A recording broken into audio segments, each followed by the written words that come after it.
मैं कौशल गोस्वामी आप सभी का स्वागत करता हूं मेरे एक और नए फ्रेश एपिसोड में। दोस्तों आज मैं आपको लेकर के आ गया हूं छत्तीसगढ़ और मध्य प्रदेश के मध्य में स्थित अमरकंटक की पवित्र नगरी में। दोस्तों ये स्थान नर्मदा नदी का उद्गम स्थल है, साथ ही साथ सोन और जोहिला नदी का भी उद्गम स्थल है। अति पवित्र स्थान होने के साथ साथ यहाँ का जो प्राकृतिक सुंदरता है वो आपके मन को काफी ज्यादा लुभाने वाला है। तो चलिए दोस्तों बिना वक्त गंवाए हम शुरुआत करते हैं हमारे आज के इस एपिसोड को। अमरकंटक नर्मदा नदी, सोन नदी और जोहिला नदी के उद्गम स्थल होने के साथ साथ प्राकृतिक सुंदरता से भरपूर एक प्रसिद्ध धार्मिक पर्यटन स्थल है।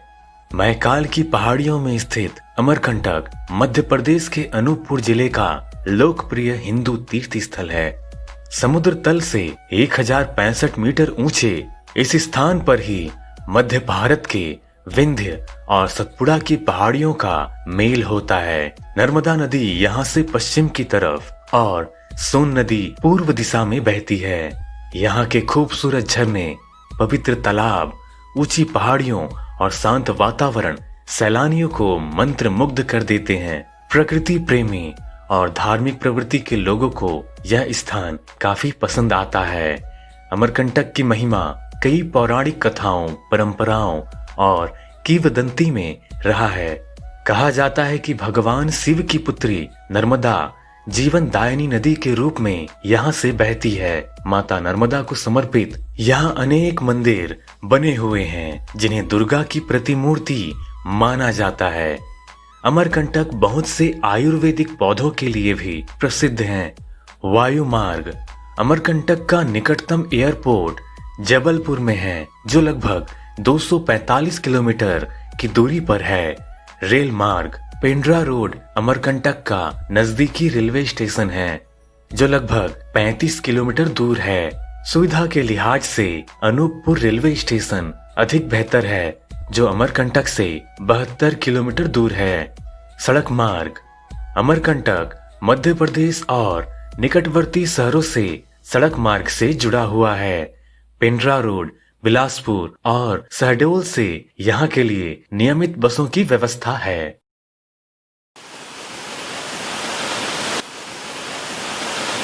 बिलासपुर की ओर से अगर आप आते हैं तो अमरकंटक में आपको सबसे पहला पॉइंट यही दिखाई पड़ेगा। इसे बोला जाता है कपिल धारा और इस कपिल धारा से आप थोड़ा सा आगे जाएंगे तो आपको दिखाई देगा दूध धारा। तो दोस्तों ये एक वाटरफॉल है जो कि माँ नर्मदा जी के नदी में ये बनता है और बहुत ही भव्य है। इसे आप सबसे पहले नंबर में ही देखने आए क्योंकि इसकी खूबसूरती आपको या तो सुबह या शाम को काफ़ी सुहाना नज़र आने वाला है। तो चलिए मैं आपको थोड़ा सा इसका ड्रोन शॉट दिखाता हूँ और थोड़ा नज़दीक से इस झरने को दिखाता हूँ।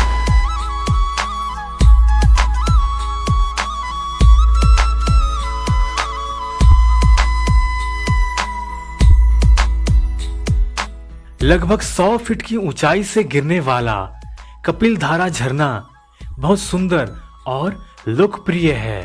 धर्म ग्रंथों में कहा गया है कि कपिल मुनि यहाँ रहते थे। घने जंगलों, पर्वतों और प्रकृति के सुंदर नजारे यहाँ से देखे जा सकते हैं। माना जाता है कि कपिल मुनि ने सांख्य दर्शन की रचना इसी स्थान पर की थी। कपिल धारा के निकट ही कपिलेश्वर मंदिर भी बना हुआ है। कपिल धारा के आसपास अनेक गुफाएं हैं जहां साधु संत ध्यान मग्न मुद्रा में देखे जा सकते हैं। इस स्थान से थोड़े आगे जाने पर दूध धारा वाटरफॉल दिखाई देता है।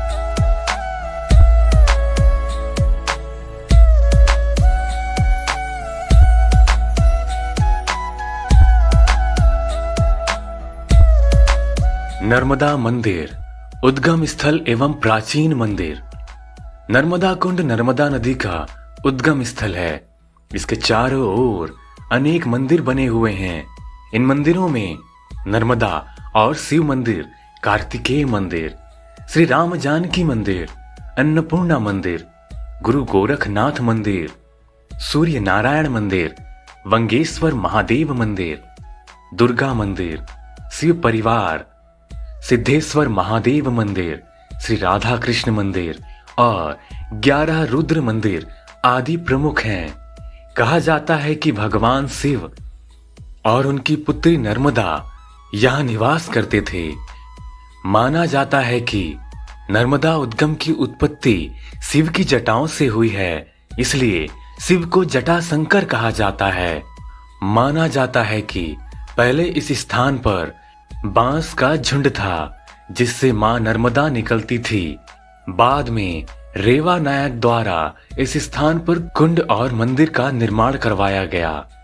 स्नान कुंड के पास ही रेवा नायक की प्रतिमा है। रेवा नायक के कई सदी पश्चात नागपुर के भोसले राजाओं ने उद्गम कुंड और अन्य कुंडों का निर्माण करवाया था। इसके बाद सन 1939 में रेवा के महाराज गुलाब सिंह ने मां नर्मदा उद्गम कुंड, स्नान कुंड और परिसर के चारों ओर घेराव और जीर्णोद्वार करवाया। नर्मदा कुंड के दक्षिण में कलचुरी काल के प्राचीन मंदिर बने हुए हैं। इन मंदिरों को कलचुरी महाराजा कर्णदेव ने 1041 से 1073 ईस्वी के दौरान बनवाया था। मच्छेंद्र थान और पतालेश्वर मंदिर इस काल के मंदिर निर्माण कला के बेहतरीन उदाहरण हैं।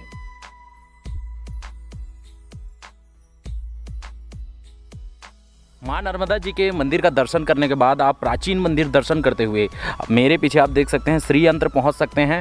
श्री यंत्र बहुत ही खास जगह है, जिसे मैं आपको ड्रोन वीडियो चला करके उसके बारे में जानकारी उपलब्ध कराता हूं। फिर इसके बाद हम लोग चले जाएंगे इस ओर, जो कि सोनमुड़ा है, देन माई की बगिया। तो फिलहाल देखिए आप श्री यंत्र को, देन उसके बाद मैं आपको दिखाता हूँ सोनमुड़ा। इस मंदिर की सबसे प्रमुख विशेषता मंदिर द्वार पर 4 सिर वाली विशाल मूर्ति है। ये चेहरे प्रमुख देवी लक्ष्मी, सरस्वती, काली और भुवनेश्वरी का प्रतिनिधित्व करते हैं। इनके नीचे भगवान गणेश और कार्तिक की मूर्तियों के साथ 64 योगिनियों की मूर्तियां हैं। मंदिर को श्री यंत्र श्री चक्र के 3D प्रक्षेपण के रूप में बनाया गया है, जो हिंदू धर्म में श्री विद्या की पूजा का मुख्य आधार है। यह शाखा देवी त्रिपुर सुंदरी की दिव्य शक्ति या तीनों लोकों की महारानी की सुंदरता की पूजा करती है। संक्षेप में यह शक्ति की अवधारणा का ज्यामितीय प्रतिनिधित्व है। यह एक निर्माणाधीन मंदिर है। इस मंदिर का निर्माण सिर्फ गुरु पूर्ण नक्षत्र में ही किया जाता है। 1941 में मंदिर बनना शुरू हुआ था। इसके 7-8 साल के भीतर मंदिर बन जाने की उम्मीद थी। ज्योतिष के मुताबिक गुरु पुण्य नक्षत्र निर्माण के लिए सबसे शुभ होता है, इसीलिए इसे इसी नक्षत्र में बनाया जा रहा है। शिल्पकार दक्षिण भारत और पश्चिम बंगाल के हैं। इसे फिर से शुरू करने के लिए गुरु पुण्य नक्षत्र का इंतजार किया जाता है। मंदिर का निर्माण महामंडलेश्वर अटल पीठाधीश्वर स्वामी सुखदेवानंद महाराज जी करा रहे हैं।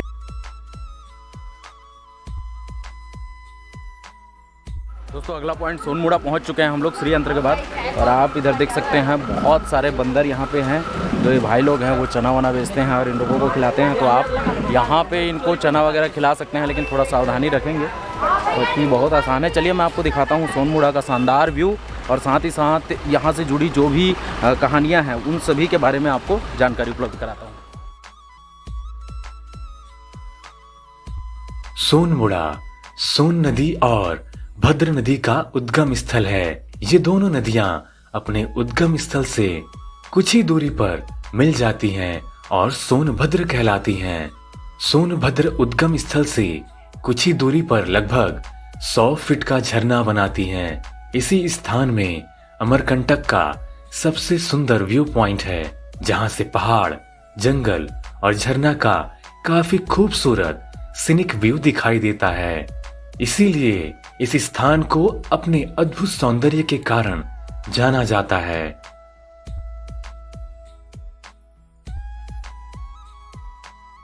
ये पीछे आप मेरे देख सकते हैं, ये सोनमुड़ा का अनुसंधान केंद्र है और साथ ही साथ जो सोन नदी का उद्गम स्थल है वो है। तो मैं चलिए आपको दिखाता हूँ सोन नदी का।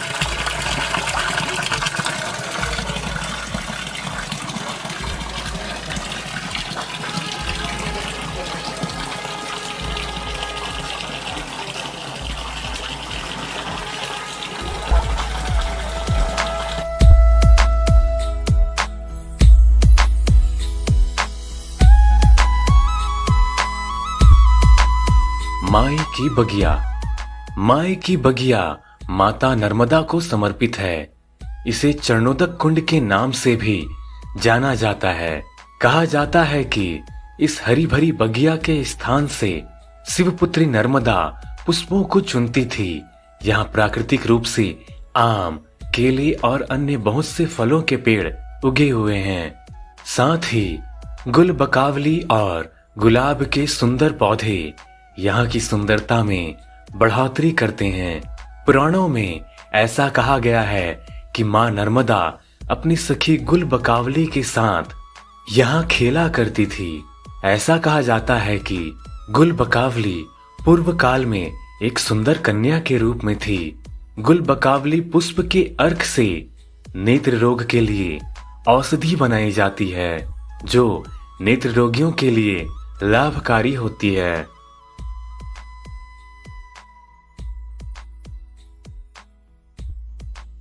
सर्वोदय जैन मंदिर। अमरकंटक में हिंदू धर्म के मंदिरों के अलावा जैन धर्म के मंदिर भी विद्यमान हैं, जो कि काफी विशाल मंदिर है। इस मंदिर को सर्वोदय जैन मंदिर कहा जाता है। मंदिर का निर्माण पिछले 20 वर्षों से लगातार लाल पत्थरों से प्राचीन पद्धति के अनुसार किया जा रहा है।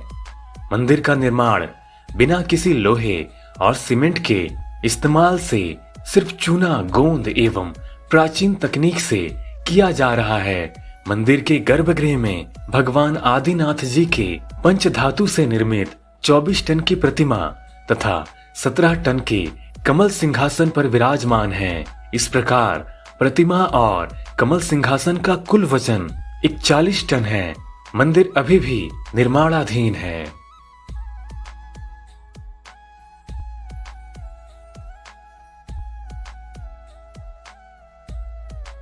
जैसे ही आप अमरकंटक की ओर से आते हैं तो आपको यहाँ दिखाई देगा जालेश्वर धाम का एक बोर्ड, और ये जो रोड जा रहा है ये शहडोल की ओर जा रहा है। तो आपको शहडोल की ओर नहीं जाना है, आपको सीधा जालेश्वर धाम की ओर जाना। ज्वालेश्वर महादेव।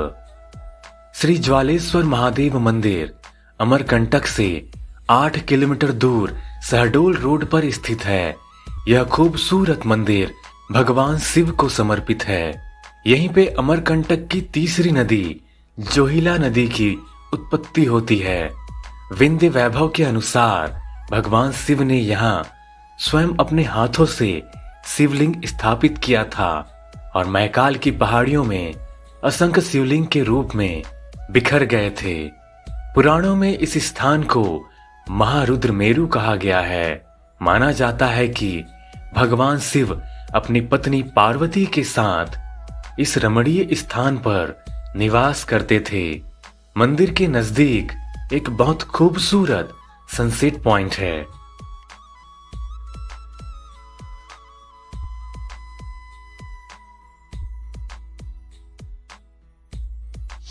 दोस्तों अमरेश्वर धाम पहुंच चुके हैं। आप देख सकते हैं मेरे पीछे विशाल शिवलिंग आपको दिखाई दे रहा है। मैं नज़दीक ले जा करके दिखाता हूं आप लोगों को। अमरेश्वर महादेव।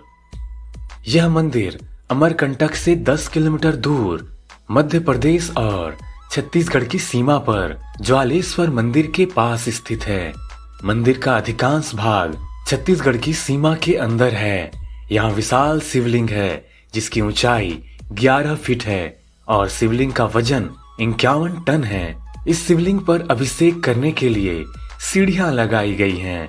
शिवलिंग को ओमकारेश्वर से और जलहरी को कटनी से लाया गया है।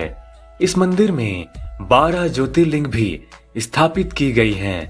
मंदिर के ऊपर भाग में मां दुर्गा जी का मंदिर बनाया गया है, जिसमें दुर्गा मां के 9 रूपों को दिखाया गया है। श्री नर्मदा मंदिर से उत्तर पूर्व दिशा की ओर जैन मंदिर मोड़ से लगभग 7 किलोमीटर की कच्ची सड़क से सफर तय कर दुर्गा धारा जलप्रपात पहुंचा जा सकता है। जलप्रपात के निकट ही श्री दुर्गा जी का भव्य मंदिर बना हुआ है। यह स्थान सघन वनों के मध्य स्थित है।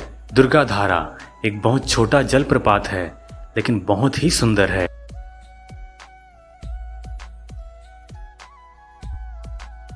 अमरकंटक में इन 10 स्थानों के अलावा और भी कई स्थान हैं, जिनमें प्रमुख हैं शंभुधारा, लक्ष्मण धारा, भृगु कमंडल, माई की मंडप, कबीर चबूतरा और 100 से भी अधिक आश्रम। दोस्तों आपने हमारे इस एपिसोड को पूरा देखा, इसके लिए मैं आपका तहे दिल से शुक्रगुजार हूं और साथ ही साथ आप लोगों से रिक्वेस्ट करता हूं, अगर आप हमारे इस चैनल में नए हैं, फर्स्ट टाइम इस वीडियो को देख रहे हैं, तो नीचे लाल कलर का एक सब्सक्राइब बटन आपको दिखाई दे रहा होगा, जिसे अगर आप दबा देते हैं तो आप हमारे इस चैनल को सब्सक्राइब कर लेंगे। साथ ही साथ बेल आइकन को अगर आप प्रेस कर देंगे तो हमारे आने वाले जो भी एपिसोड रहेगा उन सभी का नोटिफिकेशन आपके मोबाइल में आसानी से पहुंच जाएगा। तो चलिए दोस्तों, आज के एपिसोड हम यही समाप्त करते हैं। जय हिंद, जय भारत, जय छत्तीसगढ़।